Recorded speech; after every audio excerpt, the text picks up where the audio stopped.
Doctor? Doctor. It's been a while.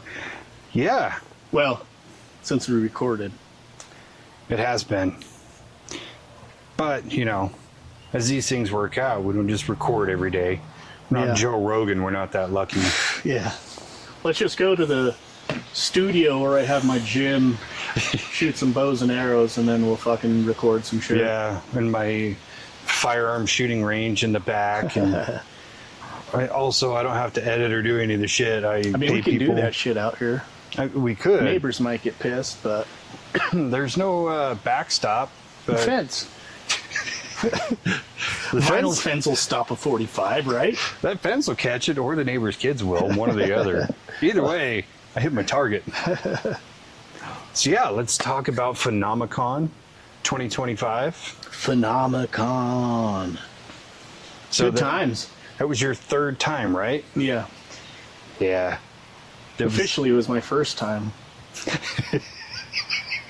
We won't tell them. Well, the first time I went, it was my brother and his wife were supposed to go, and then she ended up having a work trip she had to go on, so she couldn't go. Super gay. Which I think she was just like, yeah, I'm not going to that shit. So he called me the night before and was like, hey, I've got this extra ticket to Phenomecon. And I was like, what's that? You know, Skinwalker Ranch and Bigfoot shit. And I was like, tight, dude. Yeah, I'm off. And the same thing, it was, I was supposed to be off Thursday because I just had Thursday off because I blocked it out. It was our hell week. And he called me Tuesday night and was like, yeah, I'm leaving tomorrow. And I was like, bet, dude. Calling in. Yeah. I think I'm going to be sick tomorrow, bro. I got COVID. So I went on her ticket. And then last year, I procrastinated until they were sold out. And so I just fucking snuck in there like old Sasquatch himself, dude. Well, I mean, it worked out. They didn't find you, and they still haven't found Sasquatch. True. They, It was pretty handy, though, for last year because they had the same color lanyards from the year before. And you still had one from the year before. yeah. So that And worked they weren't out. even checking. No. This year I saw somebody get fucking bounced, and I was like, dude, they're actually checking. Yeah, and they changed the color of the lanyards. Yeah. Which is smart on their behalf. Yeah. You know, because I would dare say quite a few people have gone to that without having paid for a ticket. Oh, I still saw people wearing the lanyards from the first year because they were a little bit different. So I want to say the first year they were like black on one side and green on one side, on the other side. And then last year they were just all the way green. And then this year they were like purple. But I still saw people with the black and green ones from the 2 years before. I did too. I was like, are they vendors? Are they special Could've guests? Or, I mean, whatever it was kind of like, there's a lot of security guards this year. Yeah. So, Which was cool. I mean, we got to see, I mean, we did actually see somebody kind of get kicked out, which was tight. We got some action, you know. just never argue with somebody who's smarter than you. That's Like way smarter. talking PhD smarter than you. Yeah. That guy, I swear to God, when he got up there and before he opened his mouth, I'm looking right at him standing at the mic going, this guy's going to say something fucking stupid. Yeah. Did not disappoint. Just want to say I love everybody with, you know, everybody's out here opening their third eye and Their pineal gland. opening their pineal gland. Come on, bro. Let's leave that shit for another day. Let's go to Spirit Con or something like that. Well, what was even Conscious fun? Con. We should just start our own Conscious Ooh. Con. I dig that. Actually, they already have one. It's in Vegas. But it's actually called PsychCon or something like that. But it's like mostly research on psychedelics. And they have a bunch of vendors. Just listen right now. You can hear Chewy getting an erection. What? That's the sound of Chewy's erection. It sounds like blowing leaves. It's pretty interesting. Yeah, that guy, I don't even think that guy had a fucking question. I think he was just up there to talk. Yeah. I can't remember if he asked the question or not. I know he made some pretty bold statements about the moon landing. Yeah, moon landing. He went right from pineal gland into moon landing. The moon landing was fake, and if you believe they rode in a tin can to the with moon. a Casio watch and shit. Like, wow, you really are a special guy. I mean, we had our episode on the moon, and there is a lot of questionable shit about the moon. For sure. I definitely do believe I want to say this was my opinion then, too, was that I believe that we went to the moon, but the video feed might have been faked. Yeah, I pretty sure that was what we came to with that, and it really felt good when Travis Taylor kind of confirmed that he had the same theory. Yeah. That yes, he believed there was some wonky stuff with the video footage and all that, but 100% believes we went there. And he himself even stated the one fact, like, you can look through a telescope and see, you know, the flag and the landers and everything that are still sitting there. Like, how did those get up there if we didn't go? Unless we live in a simulation. The moon is fake also, dude. It's just a projection. It's a hologram, so they just inserted those into the hologram. Have you seen that video going around of the big face behind the moon? No.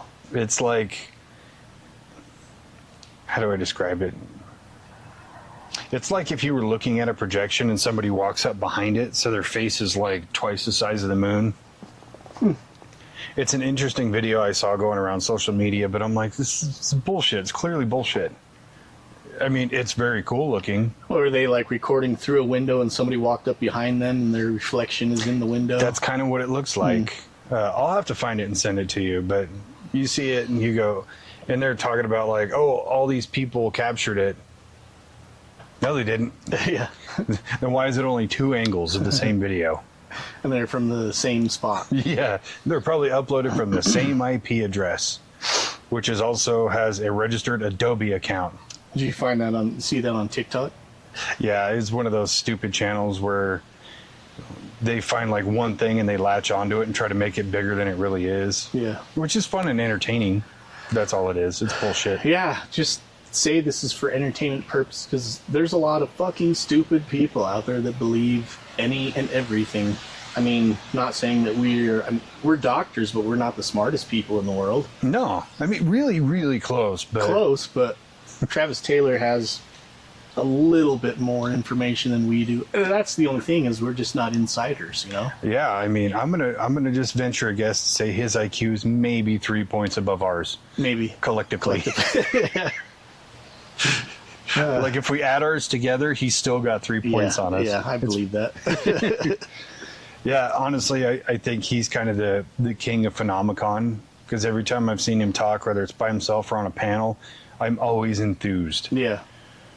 And every time these people ask him these questions, once in a while it's a good hard-hitting question, and he'll go off.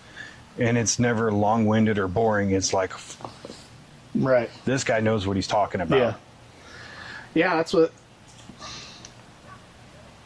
what I kind of like about the way that he does his, is that although there are some people that ask him stupid fucking questions, I mean, both years that we've seen him, he just went up there and kind of gave a short synopsis of what he's doing and where his background and stuff. But then he just opens it up for like an hour to people's questions, and some of the questions are pretty good questions, and he just takes it and runs with it. Yeah. As opposed to like Maria Mayer, who's the Bigfoot research lady, primatologist, who I watched her talk the first year, and that was the same exact presentation that she gave this year, which is, I mean,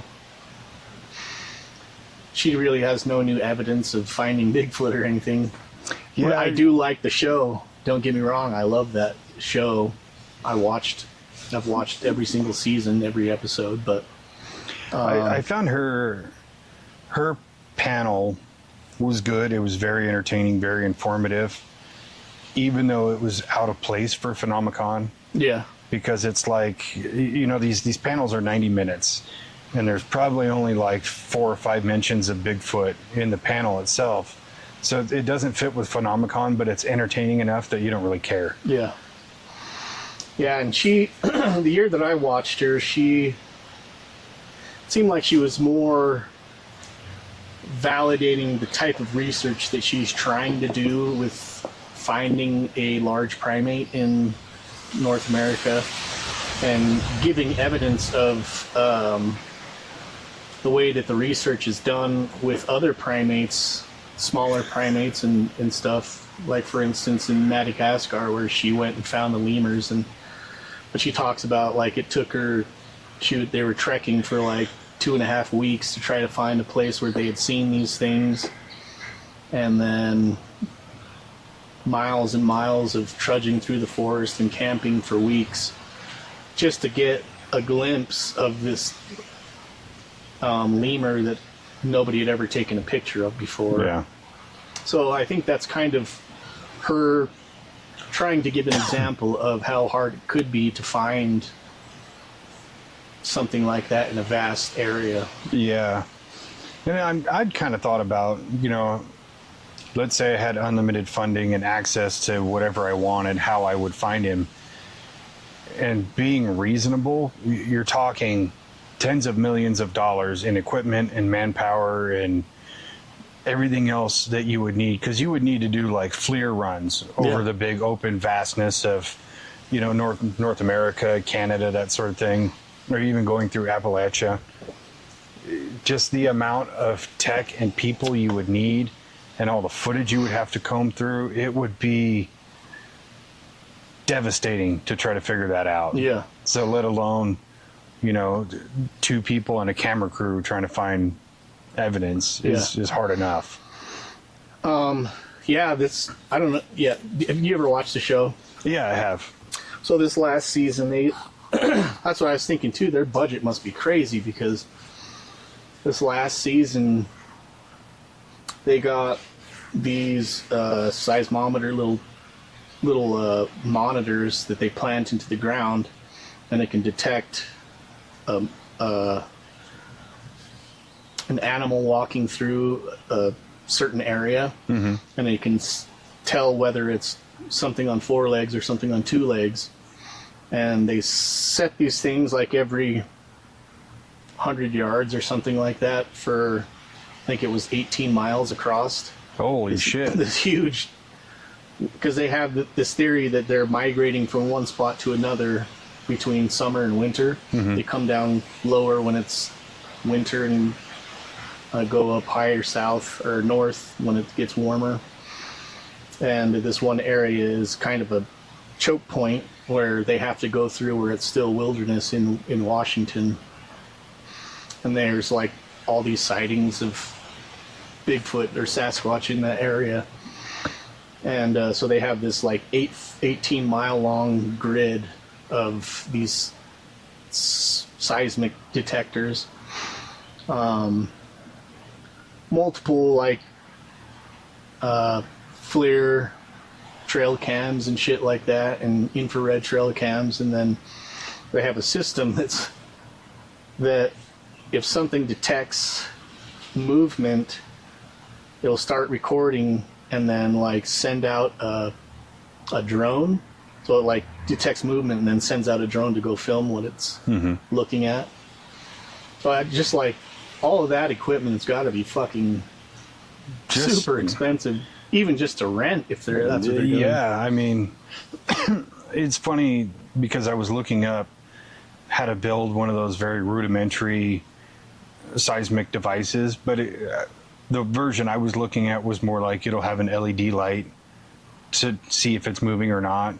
That's not counting any kind of wireless connectivity or even daisy chaining them together or whatever. Like, the most basic version you can build is going to cost you around $20 or $30. So taking that amount of them and multiply it by the lowest amount is still a shitload of money. Yeah. And then those trail cams are not cheap. No. You know, you're talking minimum $300-400, and that's for the most basic model. Yeah. Versus if they have flare capabilities or high-tech IR, which most of them are IR, but the upgraded better versions, you know, they're at $1,500-2,000. That's a lot of fucking money. Yeah, I think they had even a system that was a live feed LiDAR 3D mapping. So they put them up in the trees and around their camp, so they could see anything that moved would set off, like start recording the camera, and then it would map everything out in 3D. That's awesome. Like, it's a pretty cool system, but I can't imagine how much that shit costs. Yeah, even if you got it on loan. Yeah. Or if you paid specialists to come out and have them set it up and do all the work. Yeah. Like Skinwalker Ranch does. Like a lot of the equipment and stuff belongs to the people they bring onto the ranch. I kind of wonder if they just do that, like, hey, we have this problem. We think that you might have some equipment that might help. We're not going to pay you, but you're going to be on TV. I'm sure they pay them probably what their regular rate is, like the drilling crew that's out there. Yeah. You know, they get paid. Well, the company gets a contract and then they pay their employees hourly. Yeah. But I'm sure the network probably kicks something down to them too, in some way or another. Yeah. I can't imagine the network is spending a whole lot of money for the tests and experiments. I genuinely believe a lot of that comes out of Brandon Fugel's pocket. Probably. And that's, I mean, I'm sure the guy has pretty deep pockets, but I think he's doing okay for himself. yeah. Sure, he's smart enough to put it in the budget and be like, okay, well, the show made $7 million. I'm not going to spend $50 million on equipment. Yeah. And that is one thing that Travis did talk about was the budgeting of these experiments and some of the other questions, you know, where he's talking about to be able to clear that mesa out, get all the rocks and everything is, you know, it costs so much per pound, and it would cost about $50 million to actually excavate the mesa. Yeah. And to me, I can't help but think if I was like an Elon Musk or a Jeff Bezos, be like, I got you. Yeah. Do it. 50? Here's a check for $100. You got change? Got change for 100? Yeah. Which, I mean, kind of leads into what we were talking about at Phenomecon, was where they record for like 10 weeks or something in the summertime. Something like that. 8 I think or it 10 was weeks. 14. Oh, yeah. Because it was like 7 weeks before Phenomecon and 7 after. Yeah. So 14 weeks out of 50 weeks, 52 weeks out of the year, they're recording their show. So, I mean, with the other 36 weeks, what is it, 36 weeks? 38 weeks? 25. I can't math right now. Yeah. Travis, you're going to have to let us know what the answer is. Our math skills are not up to par. That's where he's got those 3 points on us. But give us free reins to the ranch, and we're going to go out there. We're going to do not physical experiments, but spiritual experiments. Because what if the thing that's on the ranch reacts more to a conscious type experiment instead of like throwing rockets at it?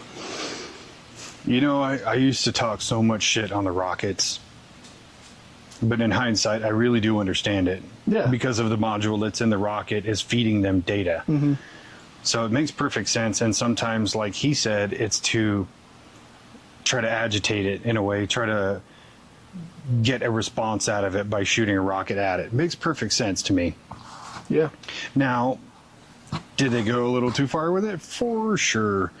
But I do think that the kind of realm of things like consciousness and mysticism and different aspects of like religion and everything need to play more of a factor into that. Like we were talking about, what they're doing on the show is very scientific in nature. It is very like cause and effect based.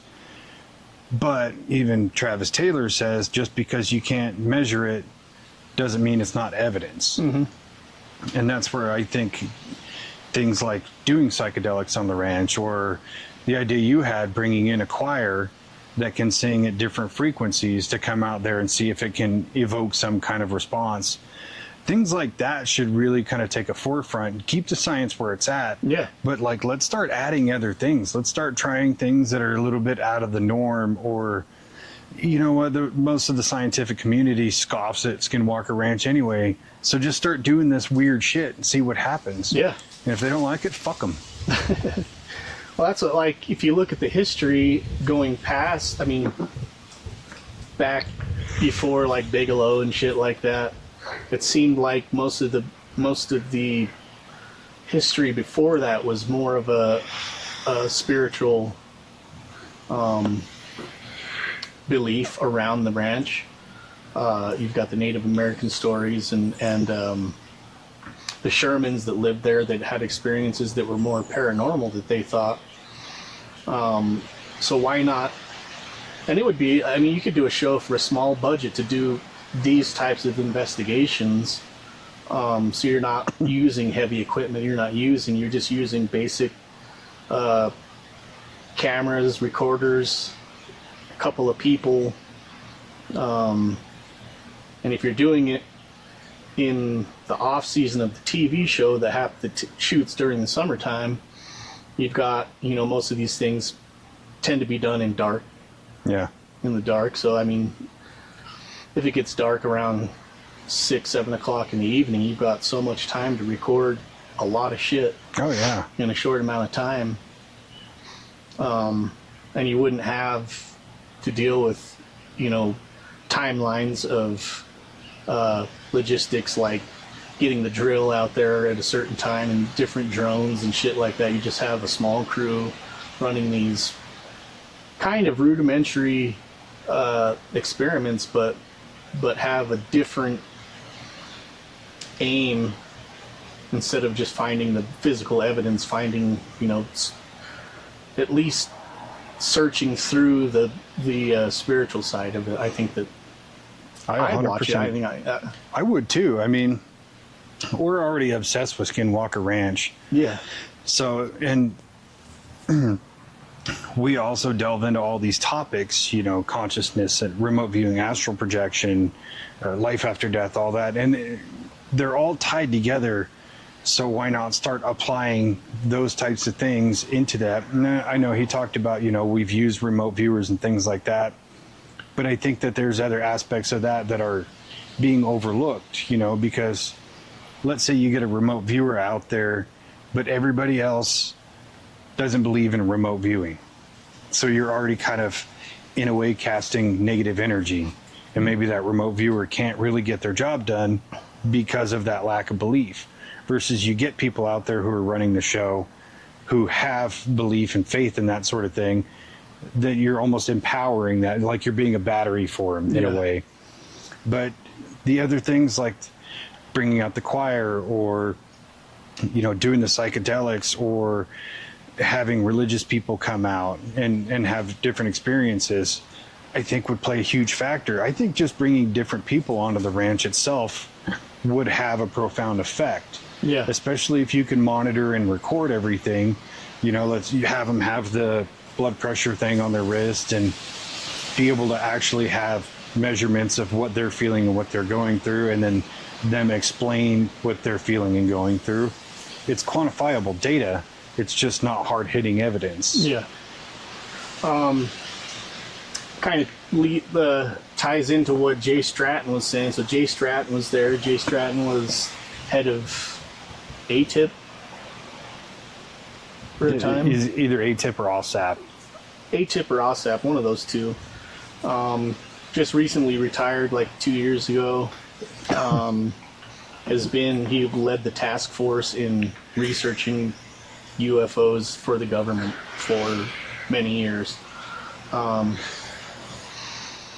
So he kind of has an inside view of a lot of shit that the general population doesn't even have any clue about, for the most part. But what he was saying was, I mean, he went to the ranch when Bigelow still owned it, and had quite a few experiences of his own. He talked about a few of them. It's not my place to say it because he's writing a book about it, so if you want to know about that, I guess you can buy his book. So, I'm selling his book for him. Free plug. You're welcome, Uncle Jay. But like his thoughts about it was that the ranch gives people what they need to see. Yeah. And that was just like, oh shit, I mean, if you have the same people there, they've already been shown the stuff that they've been shown. I mean, to go there and have an experience and then still trying to, poke the bear some more,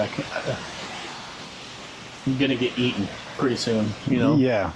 So yeah, the idea of bringing new people in could either trigger different responses. You might have different phenomenon, but I think that's something that you could measure also. Is like, okay, well, this person saw this person saw this person saw this. How do they connect? Mm-hmm. Or what is it that's making these different things manifest in the same location? Yeah, and measuring different people's experiences, because sometimes a fresh set of eyes is really what you need. Yeah. And sometimes multiple fresh sets of eyes is what you need. Because you think about it, if you took, let's say a Catholic priest over there, would they view it as a demonic thing? Or if you took somebody who is, let's say, Wiccan out there, and they view it as like, this is a nature thing, this is, the maternal and the paternal spirit, or whatever it is. I think getting more people with more varied backgrounds out there would bear a lot of fruit. And I'm just saying, we're volunteering as tribute. Brandon Fugel, if you ever happen to see this, just hit us up. We'll get you a pitch going. Yeah, I think we should take Fish out there. Huh, Fish? We should take Fishy out there. Let him explore. They did say they think there's a big cat roaming around. Dude, so one of the panels was supposed to be Eric Bard, who's the research analyst for Skinwalker Ranch. He does all the computer shit. He couldn't make it, so they had a biologist that they've been working with there on the ranch fill in for him, and he had a lot of different examples of weird biological shit that's going on there, which was kind of cool to see. Yeah, when we first walked in there and he was going and it wasn't Eric Bard. Who the fuck is this loser? No, I knew exactly who he was. I just felt like a little let down. I was like, God damn, Eric Bard did such a great panel last year that I was kind of like, I was really hoping he was going to be here and show some new stuff and whatever. But then after 5 minutes, I was like, okay, this is good. Yeah. This is the aspect of it that I am really not paying enough attention to as it is. So the things that he was talking about with the big cat, or these bodies that don't decompose, or the dinosaur death stretch, whatever you call it, where the bones go backwards. Death pose. I learned so much just off of that now I'm more curious about the biological aspects of what's going on there. Yeah. And we've heard stories about, the biosensors, the cows, things like that. We've heard, the stacking up and the Connex and all that, but you never really think about the other wildlife, the birds, the dire wolf that they found, which in and of itself is fucking crazy. Yeah. And it's crazy that that's on TV. Yeah. But seeing a lot of the other aspects of things these bodies don't decompose, and then you get them off the ranch and then they decompose and things like that was just so cool. Yeah. Yeah, it was a very welcome surprise to walk in and see that something different, but something equally as fascinating. I haven't seen this last season at all of Skinwalker Ranch yet. I'm one of those assholes that waits for fucking the whole season to come out so I can binge it, which apparently isn't the way you're supposed to do it. You should watch it within the first 48 hours or something like that for the views to count. Who was saying that? Dave Schrader. Oh, Dave Schrader was saying that if you like a show on TV, Bless you. if you like a show on TV, you should watch it within the first 48 hours of it when it comes out, because then it counts for viewership on their viewer chart or whatever. But that's how most shows get canceled, is because they're not getting the viewership, because people just wait for it to come out all at once and binge watch it. That's why I think legacy media like that is going wayward, because they're predicating too much on instantaneous results. Yeah. But a lot of these networks and things like that are still working with the Nielsen program, you know, with the Nielsen boxes at home and shit. And they don't realize that the majority of people don't pay for 100 different streaming services. We don't pay for cable anymore. It's all too expensive. So it's hard to watch these shows sometimes. And that's where I think YouTube is kind of the platform of the future, where it doesn't matter if you drop a video right now and it only gets 100 views today, but by the end of a year, you've got 2 million views. They predicate theirs on that, not on what you get in that 48 hours. Like, you had this narrow window. And they also don't take into account that a lot of people work weird shifts. Yeah. You know, I'm sorry, I can't be home at 6 p.m. every night to watch a show. Right. That's just the way it is. So it is sad to see that good shows are going to get canceled because of these very simple factors that they're not taking into account. Yeah. Now, if they would release that whole series, you know, even if they're going to do it in 1 week increments, let's say there's 10 episodes, 10 weeks, so 2.5 months, and then go another month after that and go, holy shit, viewership for this was just phenomenal after it was all done. Mm-hmm. People wanted to watch it, they just couldn't. Yeah. Yeah, it's there hasn't been a show on TV that I've been like, I have to watch that as it comes out for a long time.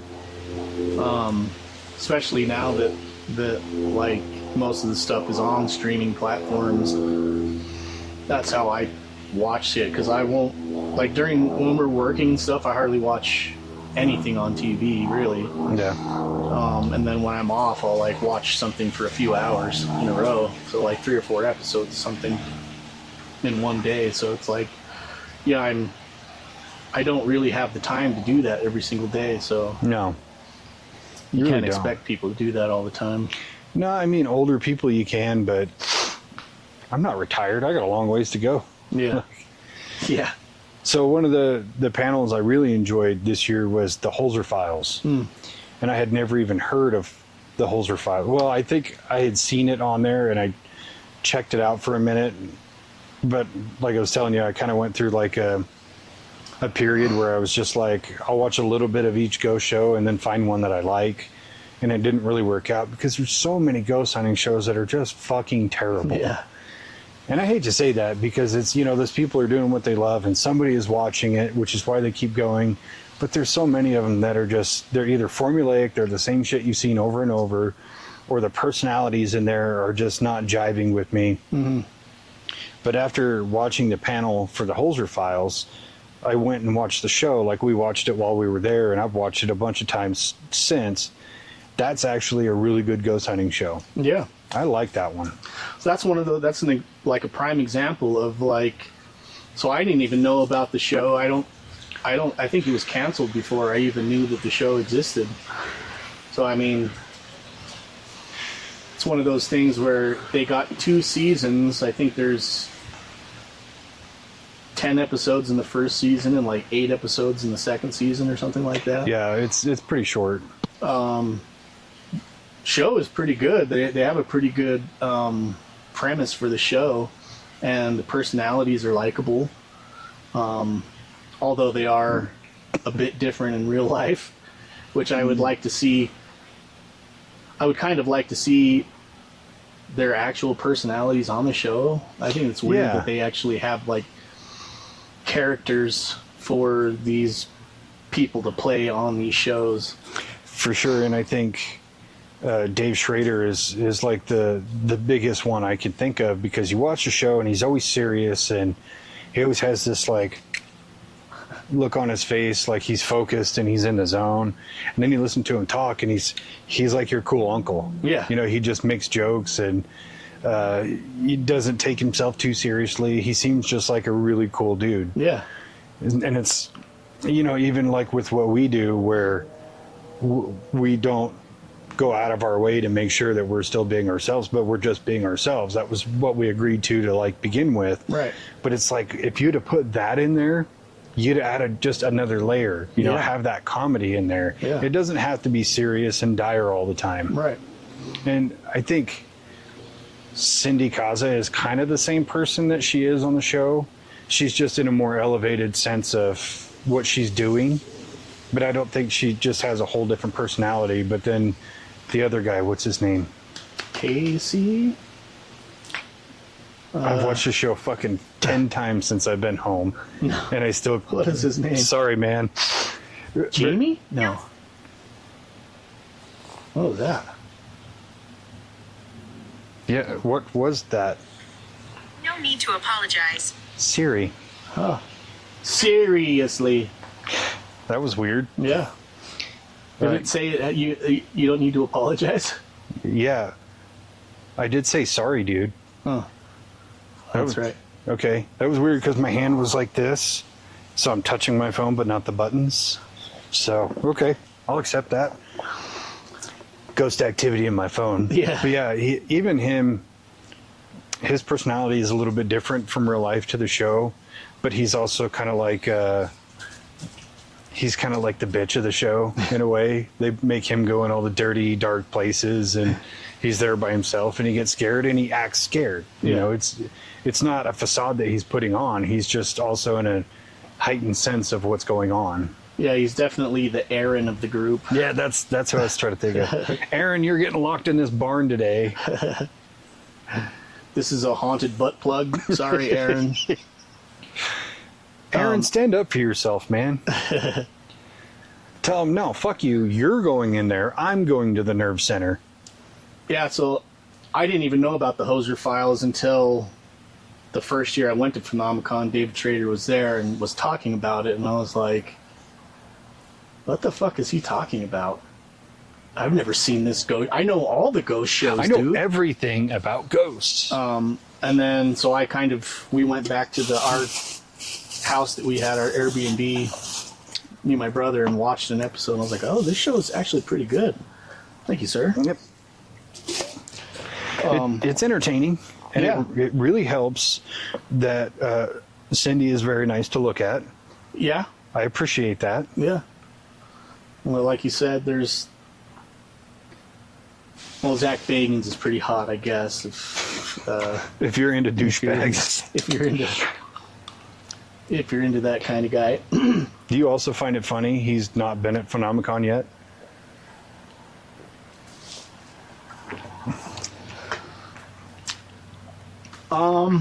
I don't know. Well, they've been doing this thing for, I think this is the 5th year they've done it. 4th or 5th year. So I don't know if it's just kind of not on his radar yet, but I don't know. He's pretty Hollywood, so. I had a theory about it because in the 2 years we've gone, I've watched kind of in a small way how they tend to get bigger guests. You know what I mean? They don't do like, YouTube stars or anything like that. But each year they've gotten just a little bit better, a little bit more. I mean, they added Giorgio Tsoukalos to the panels this year, and that's a big get for people. And for sure. And you had more people from Ancient Aliens. You had William Henry, and all these guys where it's like the people that are coming on are more and more important people within those fields, but you still don't see people like Zach Bagans or Stephen Greer. You don't see the YouTube ghost hunting celebrities or people like that. And it got me thinking that there's a good chance that a lot of the guests that are on there, because these are all serious people, they're all, experts, they're all very well versed in what they do. They probably see some of these other people as grifters and are like, no. Yeah, and I'm sure they get paid for this, like coming to appear Oh, for sure. 3 days, but I would think that most of them are pretty not hurting for money for the most part. Well, it's not like they're just doing it strictly for a payday, but Zach Bagans also seems to be doing pretty well, so I don't know if you just, some of these people just think maybe it's below them or beneath them to go and do like a paranormal conference. I'm sure somebody like Zach Bagans and Stephen Greer probably do think it's beneath them. Yeah. But at the same time, I kind of feel like the people who run Phenomecon have the integrity to say we don't want these people. Yeah. Because they're doing this conference and it's a great thing and it's very entertaining and it's very informative and it's made for the fans and the people who are interested in these things. And those of us that are fans and are interested, we're not interested in the bullshitters. Yeah. We don't want to hear lies and stories and nonsense. Yeah. We want truth and facts. Yeah, that's one thing that I do appreciate about the Hosier Files being a paranormal show is, I mean, what's his name? Oh, we're going to have to look up his name and say what it is. But he kind of has that overreaction, but it seems genuine when he like freaks out if something happens, as opposed to like Ghost Hunters or like Twin Paranormal or some of these other shows that you see where they're just super animated about shit. Shane. Sorry, Shane. No need to apologize. You're a great part of the show. It's nothing personal. We just blank shit out sometimes. Yeah. I don't know if you've seen the last clip, but I can't remember people's names. But yeah, I mean, he kind of adds that, like David Schrader was talking about, you've got the psychic who is used to the shit, the paranormal investigator who's like a seasoned vet so he doesn't get rattled by shit, and then you have just the common guy that is pretty new to the field, and he's kind of like the viewer would be in that situation for the most part, which it's an interesting dynamic. And I really appreciate that aspect of it too, where no matter what aspect you look at paranormal investigation from, there's somebody you can relate to. Yeah. You have Dave, who's kind of the historian, the kind of like leader of the group, the seasoned vet, like you call him. Cindy is the medium. She just comes in and just does her part, and that's it. And then, the John Everyman character that everybody can relate to. And it's the reactions he has are completely genuine, and they're super relatable. Yeah. Because you put anybody in a situation where there's paranormal activity, they're going to act like that. I don't care how fucking tough they are, how cool they are, what they've been through. Unless it's a bunch of other paranormal shit, they're going to react that same way. Right. Shit, there's times that we've had experiences, and the few times we've gone out, and you kind of like have that fight or flight reflex of like, oh shit, what is that? Yeah. I think we just control it better. Yeah. Because we have this purpose of this is why we're here. Yeah. And we get that like rush of adrenaline, but for the most part, I start laughing like, did that really happen? What was that? Yeah. And so I kind of giggle. I'm sure something like fucking bit me or scratched me or something like that, I might have a different reaction, but Yeah, you get that heart palpitation. You're like, hold on. Yeah. I got to see what that was. Hold on, this tickles, dude. Keep doing it. Let's see, what other panel did we watch while we were there? The Ancient Aliens panel. So we watched William Henry, which was, I mean, he was the second guy that we watched, and it was kind of hard because it just kind of was boring. Not so much boring, it was interesting, but I was just having a hard time. Like, Kara was, like, doing this the whole time. So I almost had to hold her head up and... like, you're embarrassing me in front of William Henry. He's looking right at us. There's 400 people here, and he's zeroing in on you. No, there was a few people that were fucking nodding I was off. nodding on that one. And like you said, it was interesting, but I think what he was talking about was kind of outside of my wheelhouse. So it was hard for me to stay connected. And then there were some things that he was talking about where in my mind, I'm going, that's a stretch, or that requires some mental gymnastics to put that together. Yeah. And I'm not trying to discredit him. He's very knowledgeable. He's a very intelligent guy. But I think I was just having trouble relating. Yeah. And maybe that's just our ignorance to what he's talking about. Agreed. Not saying he's wrong. No, yeah. I mean, he was talking about something super specific that it seemed like it needed a lot of backstory to it. And if you're not caught up on a lot of this stuff that he's already talking about, then you might be lost. And I was able to follow a lot of what he was talking about, but he was moving so fast through the information to get to the point of the story that it was just like, wait, what was that? What was that? So I am kind of glad that you bought that the thumb drive. the thumb drive recording. So I'd like to go back and try to re-listen to his talk so I can try to better understand what he's talking about. Yeah, and that was definitely a deciding factor in buying it, was because I know there was things that I was missing, and even at times where it felt like he's grabbing this thread and he's grabbing this thread, fucking bringing them together, tie them real quick so they stay together, and it could have just been me and my attention span at the moment. Yeah. But there is a lot of things that he was talking about that I have very little knowledge of, like basically anything that had to do with Egypt, I would kind of get lost on. Because Egypt has such a long history, we've only been taught this much. Yeah. And you only come across this much so often. And it seems like the parts that we have been taught about are fucking lies. They're bullshit. So, I mean, he's stating a lot of the things that he's talking about, as talking about Egypt, you get lost because you're like, wait, what? Yeah. What? That's what? So, I mean, yeah, I'd like to go back and kind of pick it apart and research some of the stuff for myself so that I'm better informed on what he's talking about. Yeah, and if we do that and we go, oh shit, makes sense, we owe him an apology. Yeah, yeah. Which I'll sorry, next time I'm going to be fully awake. Next time I'm going to pound a Red Bull.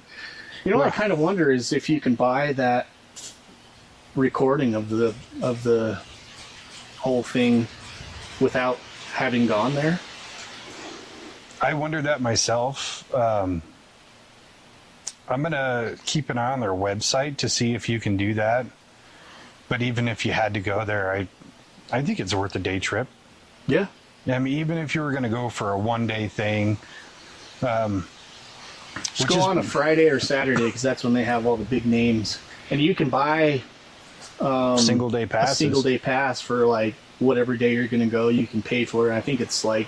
It's like 40 or 50 40 bucks. or 50 bucks for a day. Yeah, I think if you buy the full 4-day pass, it's 150, and I think that just saves you 50 bucks. Yeah. Versus buying 4 one-days. Yeah. I really hope that the version they sent out has everything, even the side panels, because last year when we went, I was there before you guys, so I just went to the con, and I walked in and watched Ryan Skinner. And he had a really interesting one, but he was in one of the side halls. What is it, room 1 or 2 or whatever. but he had a lot of really interesting things to say, but I don't think anybody was filming it. So towards the end of this, we'll have to come up with some things that we think should be improved with Phenomecon, and we'll round back to that one. Okay. But yeah, William Henry was good, entertaining, but it was hard to follow. But again, it could just be our ignorance. Yeah. The Ancient Aliens panel was just pure fun to me. Yeah. Because those guys, there wasn't a whole lot of information produced, but watching them just have fun together was entertaining to me, because you demystify these people that you've seen on TV for 2 decades now, and you think of them as like celebrities in this field, but then you watch them and you go, these are just dudes. Yeah. These guys are just homies, and I love that. Seems like the only thing they were missing was like fucking steins or something, pints.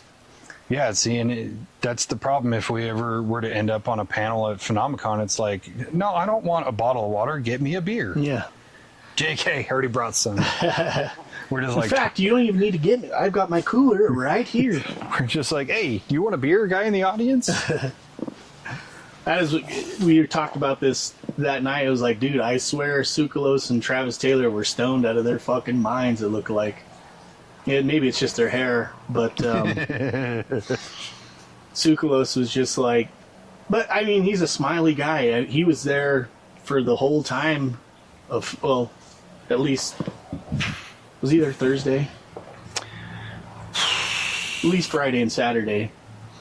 And he had a booth outside the, just right outside the convention hall, the main hall, and he was just meeting with people and talking to them, taking pictures the whole time. And then he would go and do his thing. Like he came out on one of Travis Taylor's panels and kind of popped on stage because Travis Taylor was making fun of his hair. But he was out there the whole time, which was like smiley, fucking looks like he's happy to be there. And he was doing that for 5-6 hours. Yeah. Just nonstop. Yeah. And every time I'd pass by him, he was never like, oh, another one. No, he's just like, hey, come on up, and field a question or two, and take a picture with people. And just, he's just one of those like positively electrified people. Yeah. Just did not seem downtrodden at all. Because just being at the convention, by the end of it, I was like, I peopled way too much. Yep. I couldn't imagine being in his spot and maintaining a positive attitude and things like that. Yeah. I kind of wanted to go up and get a picture with him, and but I would go by and there's like 5 people in line, like, nope, that's too many fucking people, dude. Yeah, no, for sure. I mean, I don't know how to adequately explain it, but I don't get like social anxiety very often, but when I'm in a place where it's kind of chaotic, I've talked about this with the mall. Yeah. Because there's no organization. Everybody's just wandering. Everybody's just doing everything, and that's exactly what it's like going there. And it's not a huge venue. So yeah, just after a while, I'm like, God, why is there fucking people out here? I hate this. And then you're just like, So yeah, I mean, we watched I think those are the only ones we watched, huh? Oh, the Skinwalker Ranch panel. Skinwalker Ranch which panel. is the one that I always look forward to the most. Because when you get that different array of those guys from that show, it's really entertaining to see their dynamic and how different they are from each other. And how different they are from the actual show. Yeah. It's like, and Bryant Dragon is arguably the funniest guy there. Yeah. And he's also seemingly the most normal dude. Not to say that any of them are abnormal, but for a person like you or I, talking to a PhD regularly is not in our wheelhouse. We just don't do it. Except for each other. But Except for each other, yeah. how many doctors just wandering around talking about these shits? It's just us, baby. Yeah. But you'll watch how he interplays with the other people, and you're like, I could have a beer with that guy. Yeah. He seems legit. And I feel the same way about Travis Taylor, but I wouldn't want to engage in intellectual conversation with him. I don't want to feel any dumber than I already fucking feel. But it is interesting, and then hearing their different stories and things like that, you know, the stuff that you don't see on the show, the stuff that you don't hear about in the podcasts and things like that that these people are on, is always really entertaining to me. Even if it's just the small, tiny little stuff that happened, like, oh, I was standing there and my shoes just came untied. It was super weird, you know. Those things actually intrigue me. Yeah. Because, you know, with the ranch, you have all these different points of interest. Yes, you have the bubble, triangle, sphere, egg, whatever it is being called today. And then you have the paranormal aspect. Then you have the biological aspect. You have the direwolf thing. You have technology manipulations happening. What's going on in the mesa? Archaeological shit. Archaeological, UAPs, so on and so forth. Like, there's so many different points of interest that there's never enough information. Yeah. So even the little things matter, because it's all part of the same painting. Yeah, it's always, that's the biggest draw for me to that panel, is just watching them interact with each other in a real setting, and to see the different aspects of their personalities, which can, you know, they all kind of went through and talked about their most memorable experience they've had on the ranch, and some of them had, like, on the ranch. Some of them had some really intriguing things, and then some of them were kind of funny stories, and then some of them were more serious. Like, I wasn't expecting Caleb to get so emotional when he was giving his, which was like, oh wow, this guy's a actual, not a robot. What'd they call him? A giant ginger Sasquatch? Yeah, the ginger Sasquatch. He looks like a big fucking dude. Yeah. He's got to be like 6'2", 6'3", easy 260, dude. Fucking brick shithouse, dude. Like, if we have to take him, you're going to have to go for the legs, and I'll jump on his shoulders. 10-4. And there's still space for another person in the middle. We're going to need a third doctor. Maybe Andrew Gordon on the hilltop. Andrew's like, I got it. Impact. Yeah, that was a fun panel. Even last year when they did, when Travis was running late for his panel, and you had Thomas and Dragon and Eric come out and just shooting shit for like 15, 20 minutes of that and panel. Just make fun of Travis Taylor. Yeah, just talking shit on Travis is just like, it's endearing, you know, like I said, because it demystifies these people as TV celebrities and just puts them in the stratosphere of being a normal ass person. Yeah. And we, you know, in our society today, we have a weird relationship with celebrities, to where we tend to think that they're above us, or they're unique or special or whatever. And it's not to say they're not. It's just we put them on this weird pedestal. Yeah. So to be able to just break that down and go, this is a guy in a field that I'm interested in, and he seems like a cool guy. Okay, I can keep watching. Yeah. Not only that, too, is like most of the guys, or most of the people there, except for the Skinwalker Ranch guys, because I think they're still filming while they're trying to do this Phenomecon thing, so they're kind of back and forth. But most of the people that talk there have a booth there where they're kind of selling books or whatever they're selling.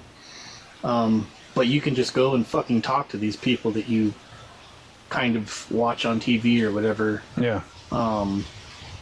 They're just sitting there, like Nick Pope last year, after he gave his speech, he came down and sat. He was like sitting right kind of 2 rows next to us. Yeah. And watching the other panels. So it's like, oh, it's just a regular guy that's interested in the shit, who has a little bit more in-depth experience into what we've been looking into for a long time. And he's not so arrogant to say, I have the answers. That's why he's watching somebody else's panel to see if he can learn something. Yeah. And I really appreciate that. Yeah. And you know, the little booths, you know, where these people have that you can go up and talk to them and buy their book or their headshot or whatever, those are great. And as many times as I thought about going up and talking to some of these people, I'm like, what would I actually talk to them about? Yeah. I love your show. Anyways, how much is this book? Well, I mean, I don't really want to buy any of this stuff, but I just wanted to say hi. I don't know if you've seen my podcast, but it's called the Dave-inci Code. It's right here on my back. Look. This is actually one of the guys on the show. Those shirts are so awesome. I actually kind of regret not wearing mine. Like, fuck it, it's wrinkly. I don't care. Mine was wrinkly too, but I just stretched it out when I put it on, so the wrinkle stretched out. So yeah. So the Phenomecon was super cool. A blast in general. Side note to that, we stayed in the same Airbnb that we stayed in last year, where we had a few anomalous things happen. It's in Roosevelt, so it's 4 miles away from Skinwalker Ranch. Yeah, it's really close. I think last year when we left the Airbnb to go there, it took us like 15 minutes. Yeah. And like 7 minutes of that is the road from the highway. Yeah. Because you got to drive a little bit slower. It's still kind of residential. Mm-hmm. But yeah, it's I don't know about you or even Kara or the kids, but for me, just entering that area gives me some kind of weird feeling. And I know Scott's got his theory that whole basin is cursed, but I don't see it that way because I don't believe that the things that happen at Skinwalker Ranch or around it are evil or malevolent in some way. I think there's just some kind of weird energy about that place that I just tend to feel personally, and I don't think it's like I don't think it's like a pareidolia thing where I'm just hopped up because I'm in the area. It's genuinely something that I feel. An energy. Yeah, because once I leave, it's gone. Yeah. Hell, even when I get to Vernal, I don't feel it anymore. And they talk about that as the Skinwalker Ranch is kind of right in the bottom of that whole basin, Uinta Basin area. So, if it's in the bottom and this area is kind of being used as almost like a satellite to beam out information or receive information, could that energy just be pooling down into one spot in the right on the mesa where Skinwalker Ranch is located? Maybe, I don't know. That actually gives me a great question, and I'm going to say it on here, and I'm going to post it, and so hopefully maybe it'll get back to the Skinwalker Ranch guys. But I happen to wonder if during the time of Phenomecon, where you have this extra 1,500 to 2,000 people in the area that aren't normally there, does the ranch have more excitement? Is there more phenomena happening because there are more people nearby? Not only people there, but people that have that mindset of connecting, or the mindset of belief. That pineal gland? Yeah, their pineal glands are super open. Just like a fucking... Anyways. So if anybody, sees this and knows any of the Skinwalker Ranch guys, send it to them. I really need an answer. Tag them. Just tag them. You know what? I will do that. Yeah. Yeah, that's an interesting question. Like I said, I believe they're still recording stuff during Phenomecon happening, or it would make sense that they were, because a lot of the producers and filming crew are there in the audience. Yeah. Kind of watching the Skinwalker Ranch panels and shit. Well, they call them out and stuff. Yeah, which is great. Like, give those guys credit. They're literally the backbone of the show. Yeah. But I do like it that they take a break from the filming to go do Phenomecon, because both last year and this year, you get a little bit of a nugget of what's going on the ranch currently. Yeah. Where they'll tell you this little story of something that just recently happened that you're going to see it here at Phenomecon before it's on TV, if it's ever on TV. Yeah. Or if somebody asks a certain question about certain things that they have answers to, but it's in one of the episodes, they'll say stay tuned. Yeah. Because that's something they've already addressed and they kind of have an answer for on the show, possibly. Which is cool. It gets people excited for the show. It does. I mean, it got me excited to finish season 6. because there were some questions that were asked that were in season 6, and I just haven't seen them yet. Yeah. Anyway, the Airbnb. So last year, and I want to get your take on this, but last year, just walking into that place, the energy is palpable. Like you just walked in and it was like a, and all the time that we spent there, it was always kind of like a glance over your shoulder kind of feeling, or, you know, you would have these little anomalous things happen. This year, it was not so much. Yeah. I mean, there was a couple of very small things. Personally, I didn't experience much, and I haven't admittedly gone through all the footage of everything we recorded. We didn't really record a whole lot, but I think that's just something that kind of escaped in the moment, you know. But, you know, you'd hear like what sounded like a footstep on the stairs, or the last night we were there, I opted to sleep on the couch downstairs because I was like, you know, nothing really happened when I was sleeping in the bedroom I had with the door shut, so I'm going to stay down here and just see if anything happens. And I got up in the middle of the night, and I remember it was 2:45 on the nose, and I got up and I grabbed something to drink, and as I passed the kitchen to go back to the living room, as soon as I passed that doorway to go downstairs, there was a puck light at the bottom of the stairs that went off. And I was like, okay, that's weird. Everybody else is asleep. That was about it. Yeah, I noticed that energy was a lot more, not as heavy as last year, but I don't know if that's just because it, like last year it was a new place. You know, you're sleeping in this house that you're not familiar with, and so you have creaks and knocks and shit. It's an old house. I think it was built in the 30s or something like that. And so you're just unfamiliar with you're sleeping in a new place. This year, going back to it, I mean, you're a little more familiar with the space. Last year, I had a few things happen that I saw that I couldn't really explain. This year, I didn't really have anything like that happen. Yeah, and I tend to think, for one, it was almost like a reunion thing. Like if there's spirits there, they go, "Oh, I know these fucking people. Yeah, I don't have to try to spook them out or whatever." And then I also kind of wonder if maybe somebody did some kind of energy clearing, like a smudging or whatever, that maybe kind of washed it down. I don't know. There's a myriad of different things. And we didn't really get around to doing like a full investigation, but what little bit we did, we were able to kind of see that some of the anomalies were just predicated on the house being old or exposed wiring or whatever it is. So I also tend to think that my expectations were too high. Like I had it in my head that we were going to go there and the same freaky shit was going to happen, and where I was going to capture it, and I was going to have some real evidence, or at least capture phenomenon on camera.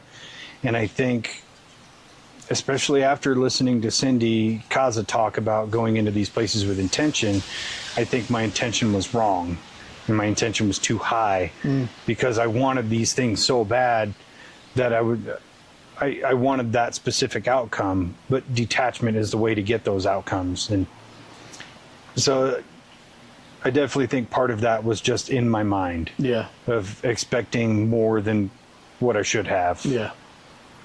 Got my hopes up. Still a great time. Kara said that she had seen a few things. We were sitting in the kitchen one night, and she said that she saw a shadow come out from the front room and then go up the stairs. She said it kind of went up the stairs and then disappeared. Then we like grabbed some shit and started kind of filming and trying to document, but I did see a similar thing happen when a car went past, but I'm not sure if that's what she saw. She said it was like a full dark figure, not like a shadow going by, but like a solid figure. I saw just like a shadow of the post move up when the car went past. It kind of just moves kind of up the stairs. But I don't know what she saw. I was kind of in the middle because I could see exactly what you were talking about with the cars passing. But I also don't discredit that she saw something because of just the history of that house, or the history that we've had with it. Yeah. I got to tell you one story from Phenomecon. And I didn't want to tell it before. I was saving it for this, and I hate saying it out loud because it makes me feel like I'm just fucking bananas. But during the William Henry panel, I was kind of dozing, right? And then I felt like a brush of cold go past my arm, and I kind of like startled awake, and I could see kind of like a white mist go right in front of me. Just like, whoosh. It went right past the people in the row in front of us and then just disappeared. I know how crazy that makes me sound, but I know what I saw and I know what I felt. No, yeah. Because I was like, the fuck is that? And I'm looking around like, did anybody else see it? Somebody right behind you fucking ripping the jewel, dude. This jewel tastes like piss. No, that's what I found funny about it, because that was my first thought. Did somebody just like rip a vape? But the way it moved, for one, it was kind of stationary in the shape. Yeah, it wasn't solid, but it didn't move. It didn't move like vapor or mist or anything. And it just stayed on the same trajectory, move forward. It didn't go up or down. It didn't like get smaller or bigger. It was just whoosh, disappeared. Interesting. That happened at Phenomecon. I mean, you got a large pool of that type of energy. That is one thing I really enjoy, and I know we make jokes about it, but the energy of the people that's there is pretty electric. Yeah. And I really enjoy it. We make jokes about like the elderly crowd that, somebody comes up on stage, they get up and they clap and they're cheering and doing their thing. And it's funny in the moment, but in hindsight, you're like, God, that's awesome. Yeah, that's going to be us in like 10 years. Except the getting up part. I'm not. Yeah, I love your program. I've seen you on TV. I've seen you on the television. I have a bowl of soup and watch Ancient Aliens. Used to be Murder, She Wrote. But it is great. Yeah. There's a surprisingly small amount of kooks that go to those shows. I will say that the crowd this year was a little bit different. Just because it seemed, maybe it was just because we actually went on Saturday and Friday and Saturday for a large portion of the day, and got to witness a larger array of the crowd that was there. Yeah. Wednesday and Thursday have been slower days typically, and then Friday and Saturday a little busier. Yeah. But this year it seemed like Friday and Saturday there was a lot younger crowd. Yeah, I mean, I remember making a joke. There's not usually an abundance of young, attractive people at Phenomecon, and then Friday and Saturday you roll around and just prove you wrong. Yeah. Because it really is like the people who are retired, and this is like their hobby. They get to go on Wednesday and Thursday because they don't have to work anymore. Yeah. Which is great, but I want that for my future too. But some of the crowd aspect is the same. There's a lot of couples there, and it's always endearing, because these couples like share this shared interest in all these things, and they're sitting there rubbing each other's back and stuff. And I'm like, aw, I'm lonely. Don't do that shit in front of me. And like go out in the middle of it and go get a club sandwich somewhere. There's always one person who sits near you who's eating, and they're the most fucking obnoxious eater. I don't care about the eating. There was one lady during Travis Taylor's solo thing that was sitting kind of behind me. Does this wind not know we're doing a podcast? I don't know. Selfish. Fucking rude. But I swear she thought she was having a conversation with him, like everything that he would say. Oh yeah, that's right. I remember when, what are you, he's not talking to you, right? I had to like give her a look like 3 or 4 times and my neck was hurting. So I was just like, fuck that lady, dude. It's obnoxious. Yeah. It's like going to the movie theater and people talk the whole time. Yeah. Which I'm the guy, I will tell you to shut the fuck up in the movie theater. Shut the fuck up. But at Phenomecon, I have to show more restraint. Mainly because I'm wearing a shirt with the brand name on it. And I don't want them going online and hate speeching me for yelling at some 70-year-old woman. Shut the fuck up. Like, you yelled at that 70-year-old woman. She shouldn't have been talking. Dr. Travis Taylor was talking. Okay? God. Or that one dude who's sitting there clicking his pen behind me. And I had to give him the 1,000-yard stare.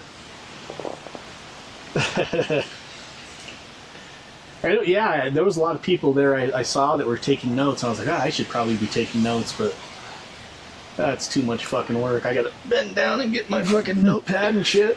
Hey, that one gal that was sitting in front of us, she was intense. Yeah. I would actually love to have had a conversation with her because not only is she taking notes, she's pulling out her 2024 Phenomecon handbook that they give you and cross-referencing and making new notes and this. Now, what?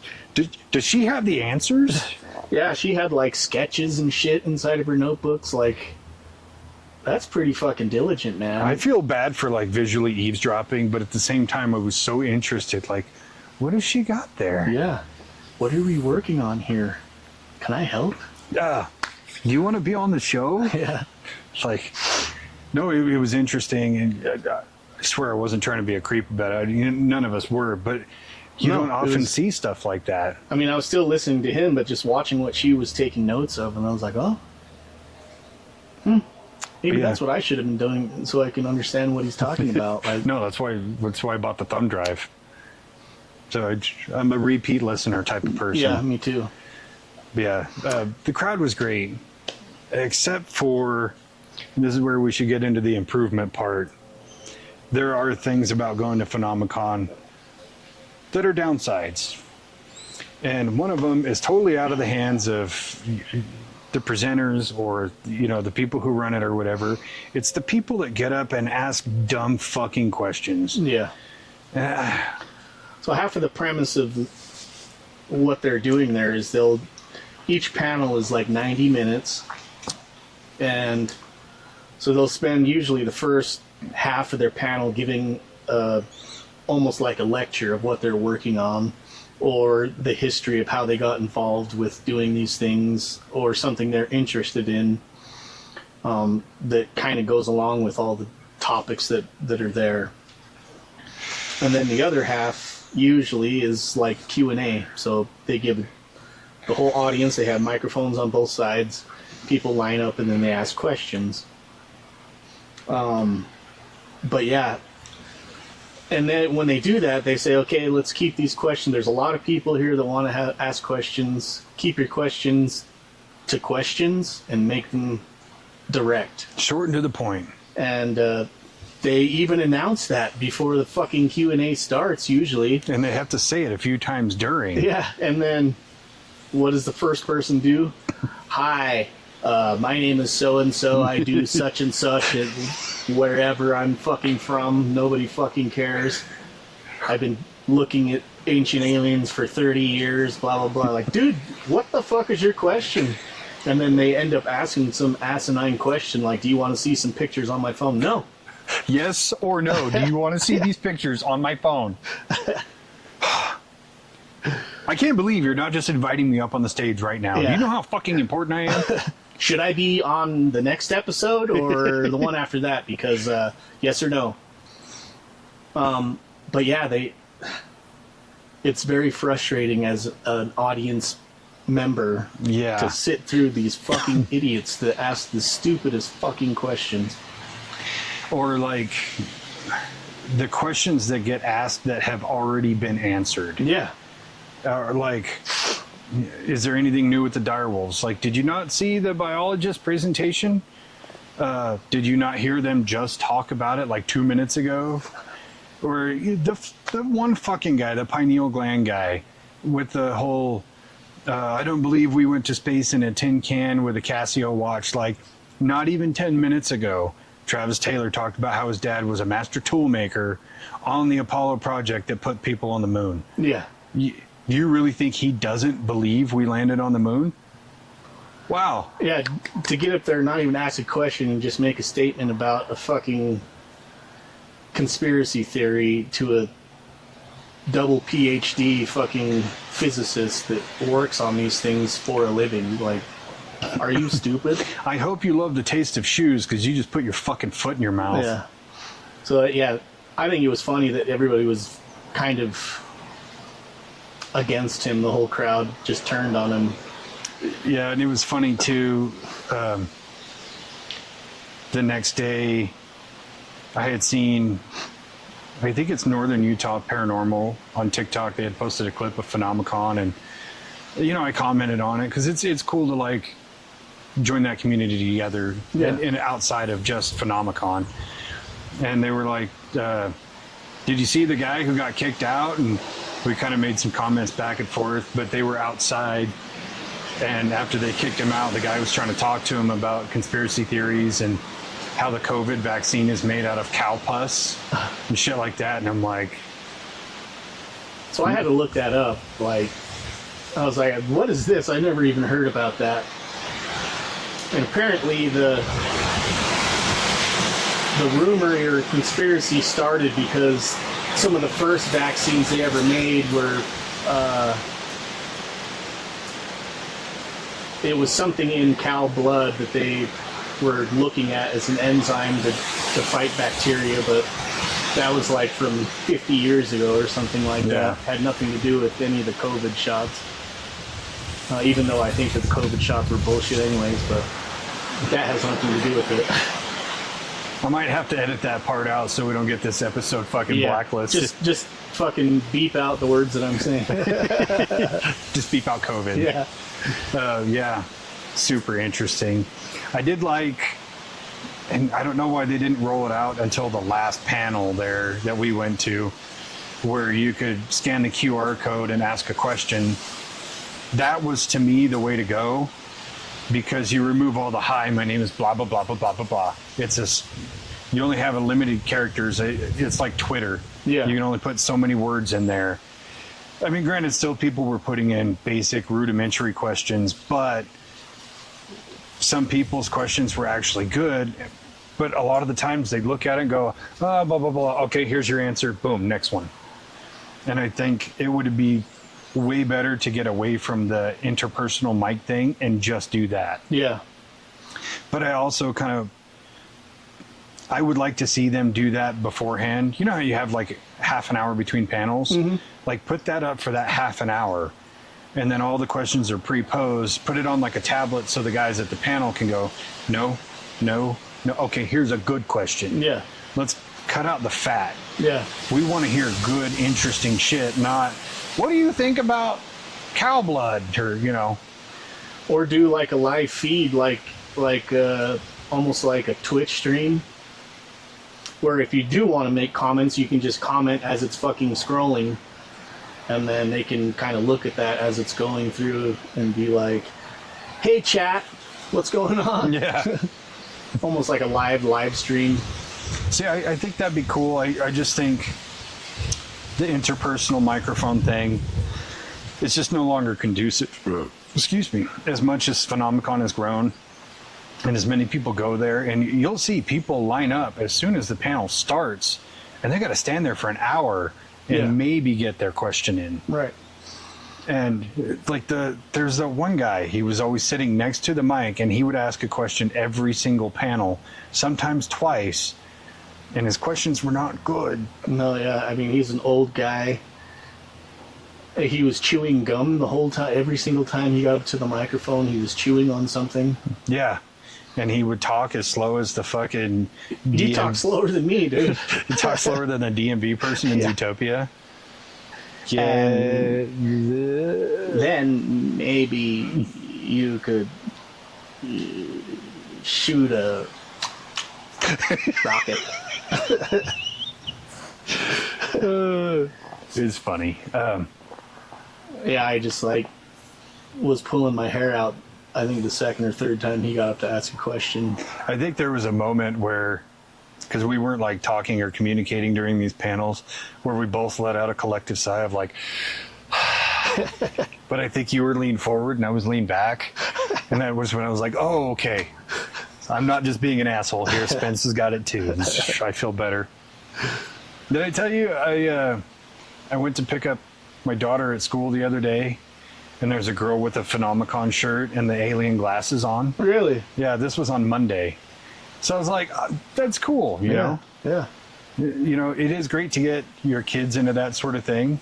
Like, just to get their interest going in different things. Yeah.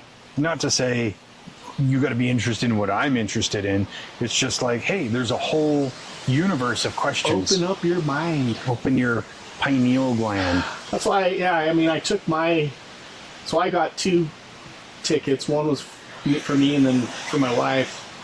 I think Friday we were going to go all day. Kara only wanted to go to one panel, Cindy Cause's panel, kind of later in the day. So I asked Izzy, she's 17, who was with us, and I was like, dude, you should come with us to these other ones in the morning. And I catch her watching like some space shit and some aliens type shows, and she likes the Y-Files, and so I thought she'd probably be interested in it. Which, if you don't like the Y-Files, you're an asshole. Yeah.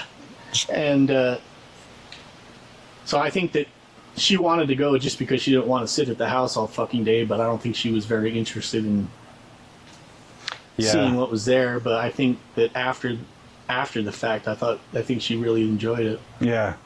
Yeah, because we were talking for a minute, and she's like, yeah, this is way more interesting than I thought it would be. Yeah. And I really think people probably have a lot of that perception of, I don't want to go listen to a bunch of conspiracy theorists and weird alien and paranormal people, but it's like when you actually listen to them, you get enthralled, even if you're not normally into those subjects. Yeah. Well, that's what I told her. I was like, hey, you want to come with us? So I woke her up because she was sleeping. I was like, hey, do you want to come with us? And she's like, yeah, I guess. She got ready, came down, I was eating breakfast, and she came down, and I was like, oh yeah, so these are the people we're going to go see this morning. One of them was Travis Taylor, the other one was supposed to be Eric Bard. I was like, they're scientists. She's like scientists or pseudoscientists? I was like, well, I mean, Travis Taylor has 2 PhDs and a master's degree in astrophysics and optical fucking devices and shit like that. So, I mean, he's a scientist. Yeah. He studies real shit. And she's like, oh, okay. Eric Bard is too. Yeah. And then the biologist guy, he must have a doctorate. What's his name? Was it Matt Huffman? Hoffman? Yeah, something like that. Yeah. Very funny guy, too. Yeah. A lot of personality. You could tell he was nervous, but he just kept, like, whiz bang booming facts and then jokes and facts and jokes. Mm-hmm. He was kind of like a little Dave Schrader. Yeah. Little mini Dave. Yeah, it was entertaining. Yeah, improvements. I kind of think the vendor situation should change up a little bit. I would like to see different options for like food and drink vendors inside, because at one point I went out and I was going to grab a Red Bull because I was just like, I was in Snoozeville, and the drink they made me was terrible. I also didn't tip completely by accident because I did the thing and whatever, and I was like, thank you. And I didn't think about like looking at the screen for a tip, but in hindsight, I saw them later and they had the receipt and had them sign for a tip, and I was like, now I feel like a dick. But that drink sucked because it was like coffee and Red Bull. So it was supposed to be like a Red Bull mix, kind of like what you would get at Swig or the other fucking place, Fizz. Fizz. Yeah. So it was kind of supposed to be like that, but I'm like watching this gal make it, and it's just pumping the shit out of these syrups, and like the bottom of this cup is this full of syrup. It's only like an 8-ounce cup, and then puts a bunch of water in it and a splash of Red Bull. And I was like, I'm going to give it the benefit of the doubt. And I walked away and I stirred it up and I took a sip. Oh God, that's all syrup. I thought you were drinking a Coke. I would have rather have had a Coke. I didn't know it was like a drink. Well, you saw one of the vendors had like a little stand-up cooler and there's milk in there. I'm like, who the fuck is... cold milk sounds good. All those old people. Must be. Let me get a chocolate Ensure, please. There's other stuff I think...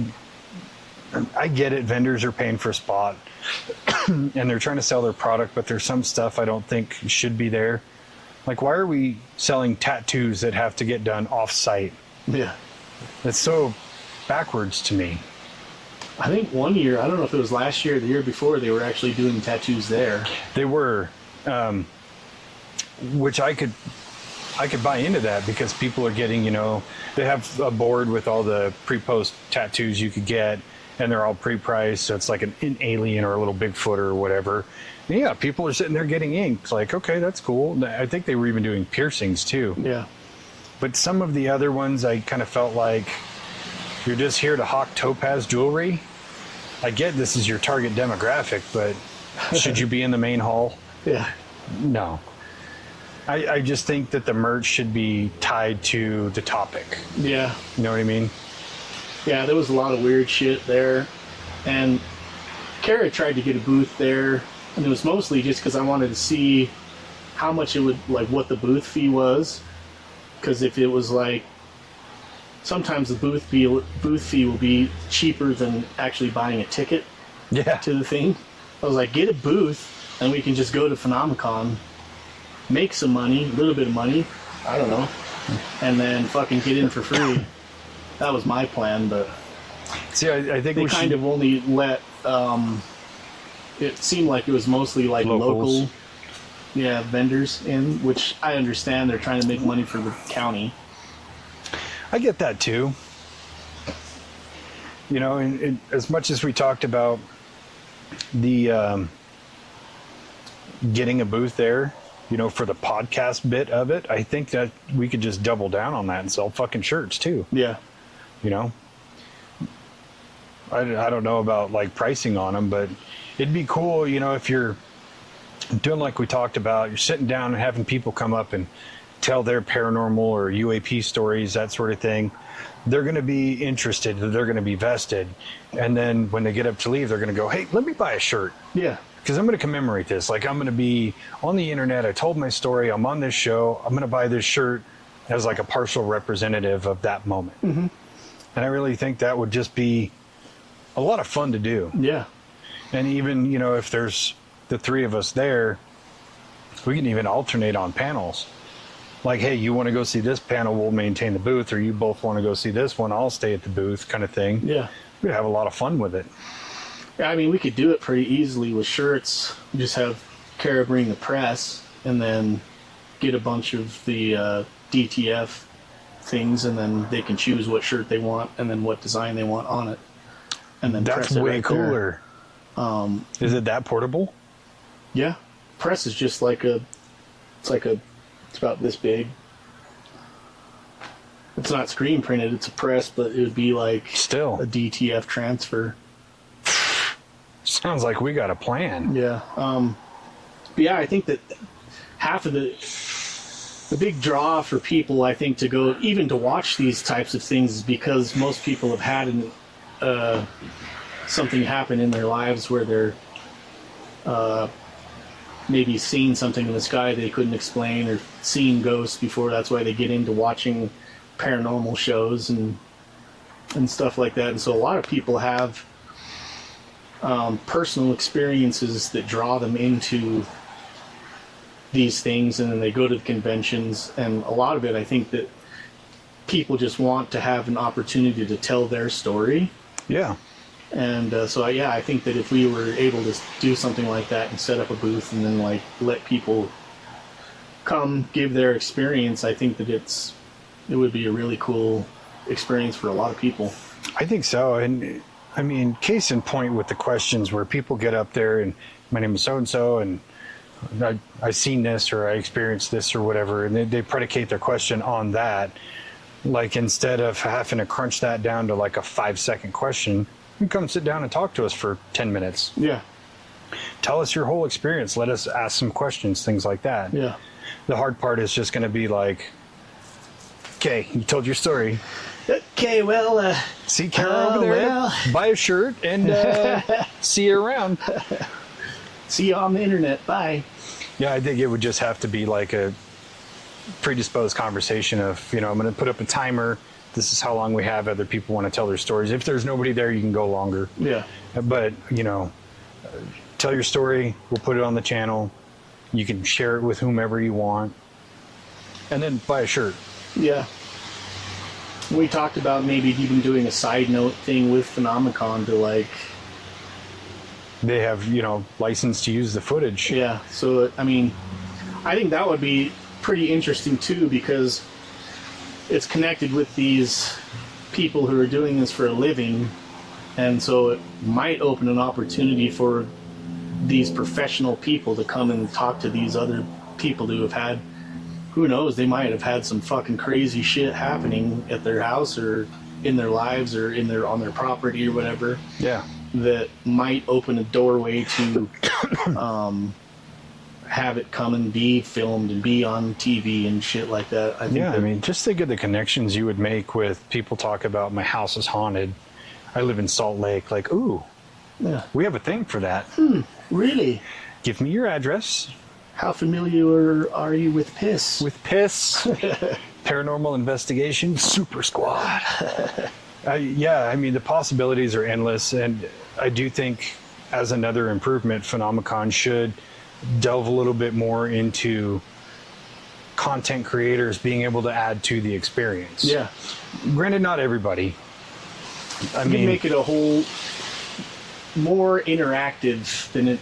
I mean, it's pretty interactive to where you can go and talk to all these people pretty much throughout the day, but like getting people to be able to tell their story and be part of the whole thing as opposed to being just an observer. Yeah. And that would be super cool. It would also be super cool, like, to get some of the speakers here and there to kind of step in and, talk about what they just talked about, or answer any questions or things like that. Like if they could come in and do a half hour, we could have all these pre-post questions that we got from our audience to ask them, or our questions. Yeah. And they could just sit there and kind of long form answer these without a 3-minute question for a 12-second answer. Yeah. Or even think about this, like we do some like interviews of people that are, in the crowd or whatever. Maybe a short 5-10 minute little thing, couple minutes of telling their story, and then fucking upload that to their system and let them play that in between the I love that. intermissions and shit. Like lunchtime, there's videos of the people that are around here telling their stories. Yeah. So they become famous right there at Phenomecon. Yeah, just have them display it on all the hanging screens and shit. Or a lot of the smaller rooms, they have the TVs above the door. Yeah. Play it there too. Yeah. So people want to feel important. Yeah. Is really what it is. People want to tell their story. They want to feel like, I want to be involved in this process too, in whatever little way they can. Some want to be more involved than they deserve to be, but everybody's got a story to tell. Yeah. Everybody is their own unique individual person.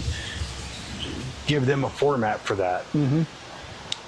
This is great. I think we just need to jot this down and put it all into a packet to propose to those guys. Yeah. We could be like the official Phenomecon media team. Phenomecon Recon. Ooh. Fucking nail it. Doctor? Doctor. I dig it. I think that's solved. Phenomecon Recon. Hundo P. There was something else I was going to bring up about Phenomecon, and I can't remember what it was. Anyway. Did you prefer this year to last year? I enjoyed both. I mean, yeah, I just, both times I had a great time. Same. It's hard to beat the first time. I mean, especially because I think last year we hit almost every panel and then just skipped Saturday. Yeah.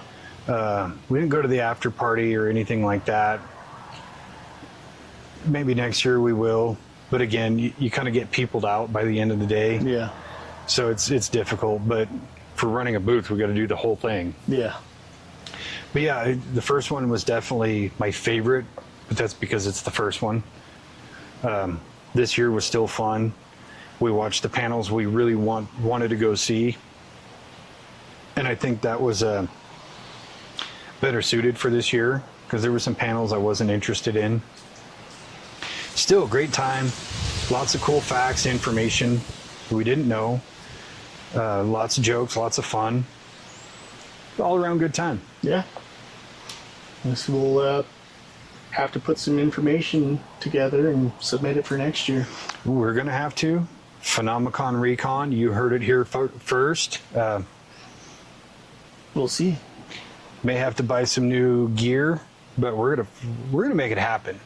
So I know we talked about it last year and we didn't materialize anything. This year, we're gonna have to work on it. Guess that's it. 10-4. That's it. Check out Phenomecon. For sure. If you live in northern Utah, go to Phenomecon. Yeah. I mean, $150 for 4 days of information of shit that you might be interested in it's worth it. It is worth it. Yeah, I can't wait to go next year. Me too. Well, that's it, Doctor. Doctor. Pull it there. Okay, I love you. Bye-bye. Goodbye.